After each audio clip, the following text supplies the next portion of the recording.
अस्सलाम वालेकुम नाज़रीन, मैं हूं क्राइम स्पॉट से आपका होस्ट रहमान खान। और आज हम हाजिर हुए एक नए प्रोग्राम के साथ और जिसमें हम जानेंगे कि पंजाब पुलिस अपनी कारकर्दगी में एक बड़ी मिसाल कायम रखती है, लेकिन उसके बावजूद मुतासरीन शहरियों को इंसाफ फराहम नहीं किया जाता। और इसी के बारे में जानते हैं एक माहिर कानून साज अजीमुल्लाह खान साहब से। अस्सलाम वालेकुम अजीमुल्लाह। वालेकुम क्या हाल सलाम। है, कैसी तबीयत है, तो ठीक है आपकी? अल्लाह का शुक्र रहमान भाई, सबसे पहले आपके आने का बहुत शुक्रिया। Thank you very much. Very humble. Thanks. किस तरह आप अपनी माहिर कानून साज होने के बावजूद क्या देखते हैं कि पंजाब पुलिस ठीक साथ देती है? देखें, जहाँ तक बात इंसाफ की है तो सबसे पहले हमने कानून में अपनी एक लैंग्वेज है जिसमें हमने पढ़ा था कि justice delayed is justice denied.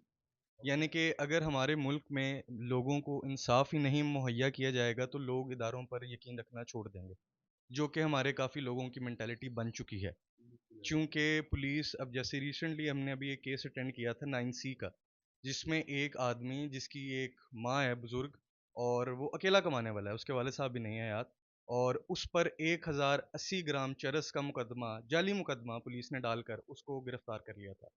बिल्कुल, लेकिन आजकल तो सिचुएशन बड़ी फास्ट हुई है, मंशियात के ऊपर क्रैकडाउन जारी है जी, जी। और हटा देने के भी ऐलान है। देखें, हम बतौर वकील डिफेंड नहीं करते गुनाह को। मैं कहता हूँ कि जिसने गुनाह किया है उसको सज़ा मिलनी चाहिए। बिल्कुल लेकिन ऐसे ही। अगर किसी ने गुनाह ही नहीं किया तो उसको किस चीज़ की सज़ा मिले? तो इस तरह बेगुनाह लोग मारे गए। बिल्कुल, बहुत से बेगुनाह लोग मारे गए हैं और इसीलिए अभी सीसीडी पे भी कार्रवाई जो है वो वकील कर रहे हैं, क्योंकि इस तरह अगर हर बुरे इंसान को सिर्फ़ उसके जुर्म की नोयत जानकर मार दिया जाएगा तो फिर इस तरह तो इंसान बचेंगे ही नहीं। बिल्कुल ऐसा सिर्फ़ ही है। कोर्ट्स रह जाएँगी और इंसान रह जाएँगे। ऐसा ही है। और आजकल जो सूरत हाल है, खुला की रेशो बहुत ज़्यादा हुई हुई जी, है, बिल्कुल ऐसा ही केसेस है। की तादाद बहुत ज़्यादा है। हुँ, सिविल कोर्ट में खुला की रेशियो भी कसीर तादाद में ज़्यादा हुई बिल्कुल है। ऐसा ही है। इसके बारे में आप क्या वजाहत करेंगे? इसके बारे में मैं यही वज़ाहत करूँगा कि चाहें तो हमारा तो क्लाइंटेज बढ़ेगी कि अगर मियाँ-बीवी आपस में तलाक चाहते हैं तो, नो डाउट अबाउट दैट। लेकिन हम यही चाहते हैं कि just irrespective of the fact कि वुमेन के क्या राइट्स हैं या मर्दों के क्या हकूक़ हैं, हम ये चाहते हैं कि लोग कानून से हट के आपस की बॉन्डिंग पे भी ध्यान दें। क्योंकि कानून सिर्फ़ इसलिए नहीं है कि आप उस कानून को अपने अपने हद तक अपने इस्तेमाल के लिए, अपने मफ़ाद के लिए इस्तेमाल करें, बिल्कुल है। बल्कि बेहतरी के लिए, सबके लिए, अपने मुआशरे के लिए।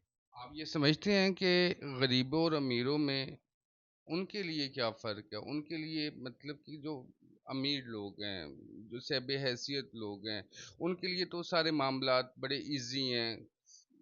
वुकला को हायर करना, मामला देखना, पुलिस के साथ मैनेज करना, वो सब चीज़ें यानी कि वो आसानी से बासानी बाहर आ जाते हैं। जो गरीब हैं, वो बेचारे बेगुनाह भी होते हैं, वो ताउम्र मतलब कि कसीर तादाद में जी, वो अंदर जेलों में फँसे हैं, बिल्कुल। मतलब कि कैदे काट रहे हैं। उसके बारे में आप क्या कहेंगे? देखें, इसमें मेरा ख़्याल ये नहीं है कि कोई अगर शख़्स अमीर है, तो उसको कानून बचा लेगा और कोई गरीब है तो उसको कानून मार देगा। किस तरह इंसाफ के तकाज़े आप इंसाफ समझते हैं कि लाहौर में, पाकिस्तान में ये सारे इंसाफ के तकाज़े पूरे किए जाते हैं? जी, बिल्कुल किए नहीं जाते मगर किए जा सकते हैं। Very good. जैसे कि मॉडर्न टेक्नोलॉजी आई है, जैसे हमारे वकील साहब पहले भी बता रहे थे कि फ़ोरेंसिक लैबोरेटरीज़ हैं, मुख्तलिफ़ मेडिकल टेक्नोलॉजीज़ आ चुकी हैं और काफ़ी इस तरह की इंडिपेंडेंट जो है, अगर पुलिस इन्वेस्टिगेशन करे आउट ऑफ इन्फ्लुएंस, कोई पॉलिटिकल इन्फ्लुएंस ना हो, कोई मॉनेटरी इन्फ्लुएंस ना हो कि आप पैसे ना लगा पाएँ और पुलिस अपना काम हक से करे, इंसाफ से करे, तो क्यों ना, मतलब क्राइम रेट भी कम होगा और लोग डरेंगे भी। क्योंकि जब पुलिस अपनी एफआईआर के अंदर हर चीज़ साबित करेगी और गुनहगार को का गुनाह साबित होगा कोर्ट के अंदर, तो लोग डरेंगे। बिल्कुल। जितने लोगों को सज़ा मिलेगी उतने लोग जिनको ये नज़र आता है कि हम गुनाह कर सकते हैं, वो चीज़ से डरेंगे।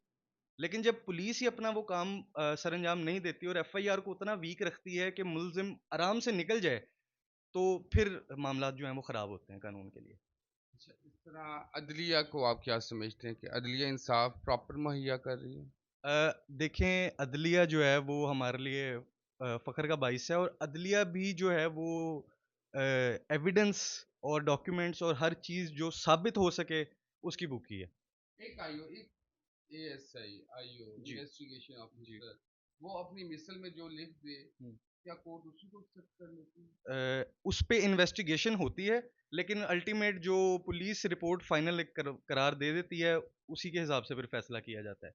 क्योंकि पुलिस पे ट्रस्ट करती है कोर्ट। अगर जज साहब उस इन्वेस्टिगेशन ऑफिसर की रिपोर्ट पर फैसला कर रहे हैं, तो वो इसी नौयत पे कर रहे हैं कि ये नौकरी कर रहा है पुलिस की, महकमे की, तो ये ऑब्वियसली अपना काम जो है वो पूरी उससे और ईमानदारी ऐसे से सरअंजाम ऐसे दे तो रहा है। बड़े बदकिरदार लोग सामने आए हैं पंजाब पुलिस के अंदर, जिन पे एफआईआर हुई और वो मतलब किले दे के लोगों पे झूठे मुकदमा दर्ज करते हैं और तफ्तीशात के अंदर सारे मामलातों को देखते हैं और उनको भी बेगुनाह जो होने वाले होते हैं उनको गुनहगार लिख देते हैं। तो क्या इसमें जजेस, क्या अदलिया, क्या इंसाफ मुहैया करती है? अगर वो उन्हीं के फैसलों पे चलेगी तो किस तरह इंसाफ मिलेगा? देखिए, जजेस तो अपना काम ठीक कर रहे हैं।